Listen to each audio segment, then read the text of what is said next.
Today, some women's tennis players are among the highest paid athletes in the world, but that wasn't always the case.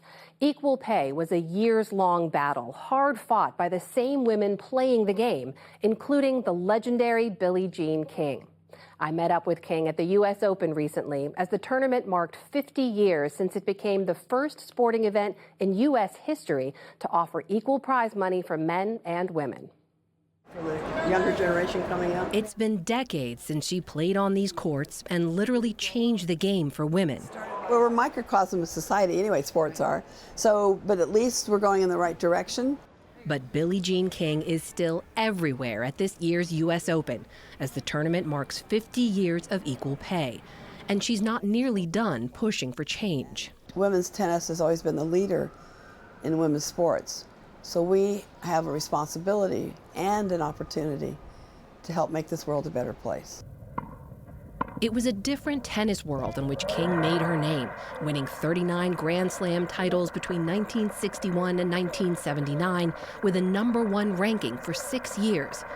It was at the U.S. Open in 1972 when King clinched the women's singles title, then made a revolutionary demand. I just remember sitting in the media conference after I'd won. I don't know what came over me, but inside my heart and soul said, I don't think we'll be back next year unless we have equal prize money. And I said it very quietly. I'm not ranting and raving. And the media goes, what? And I said, I haven't talked to the women yet about it, but I'm pretty sure that they'll go along with it. And of course, inside I'm going, what have I done? Because what if the women don't get behind? I'm like, I thought they would. King made sure they did, rallying more than 60 other women players in London's Gloucester Hotel in the summer of 1973 to get them to band together and form the Women's Tennis Association. And you told someone to literally stand at the door? Yeah. Don't let anyone leave. I said, don't let anybody out. Lock the doors. We have to have an association. It was King and the so-called Original Nine who laid the foundation 3 years earlier, at a time when some men earned as much as 8 times as the women. This groundbreaking group signed $1 contracts each to take part in the first women-only tournament. And in June, King and the other WTA founders returned to the famed London hotel where the WTA first formed 50 years ago, forcing equal pay at the U.S. Open. Feels both like a long time ago and also not that long ago at all. How does it seem to you? It seems in some ways recent because I can remember everything clearly. In 1972, I got $10,000 for winning. Our tour was only in its second year then. So women's professional tennis had just gotten started.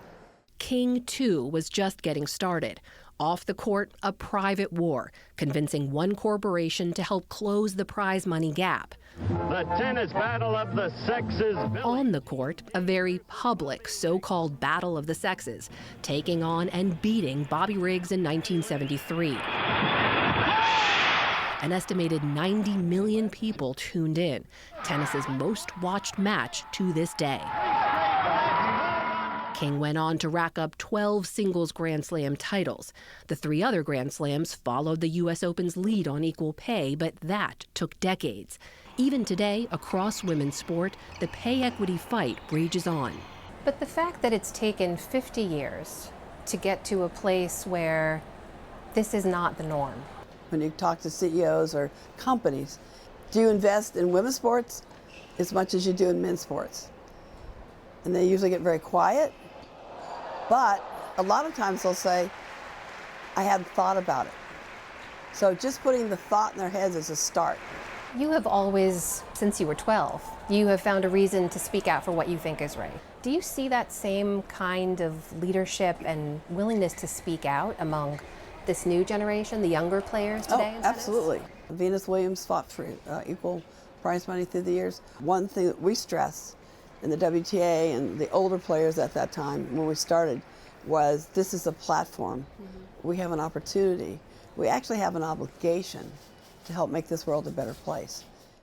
Mary Jo Fernandez, a former world #4, says King's contributions to the sport weren't without a cost. She had to sacrifice so many tournaments and her practices and her tennis career for something bigger, than herself, which is why I think she's beloved. But now I think there's so much more money. Everybody's so much busier. Tennis is not just tennis. It's the physical part, it's the mental part, it's the nutritional part. A lot revolves around all these athletes, and I don't feel like the top feel like they have the time to really dedicate themselves like Billie Jean did.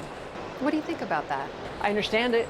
I totally understand it, but I'm hoping down deep that if Venus ever retires, she sort of take a little bit of the mantle and takes that responsibility, because she really helped women's tennis. I asked 29-year-old American Jessica Pegula, now number 3 in the world, about how her generation views that responsibility. I wanted to get your thoughts on whether you individually feel pressure or responsibility as a leader in this generation of players to continue that advocacy work.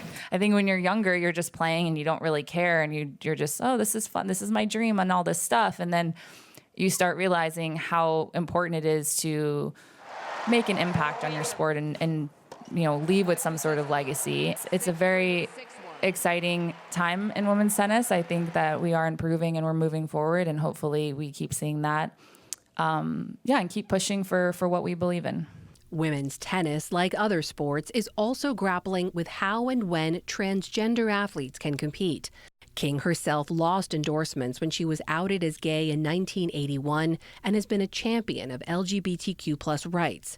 Her views on this issue, she says, are still taking form. I do think in certain sports, we're going to have to take a hard look, because especially time sports, track and field, swimming. Each sport, I think, is making up their own rules. From what I understand, I keep learning. I keep talking to scientists. Please help me to understand, what's the right thing to do. One thing for sure, when they're young, let everybody have fun and play. Once you get to probably high school and you start having elite sports where it matters, like going to the Olympics, to be a professional athlete, then I think you really have to have rules. I'm still trying to learn more and more all the time. I'm not that emphatic, I'm trying to figure it out. But you think that should change after high school? If a male gets through puberty, they have a bigger skeletal system, their heart's bigger, everything. So these are the things you have to take into consideration. Ladies and gentlemen, my friend, the incomparable Billie Jean King. As her views and the sport continue to evolve, she's enjoying the spotlight put on the 50th during this tournament and turning her attention to the future. I asked King, who turns 80 this year, about the many ways conditions for women have improved since she stopped playing. Does any part of you wish that you were playing today? Yes, I would love to be able to play today. That would be fun, because they're better than we were, and I would always want to get better. They're living the dream. That's exactly what we wanted. Her fight on the court locked in her place in tennis history. Her work off tethered King's story to our nations.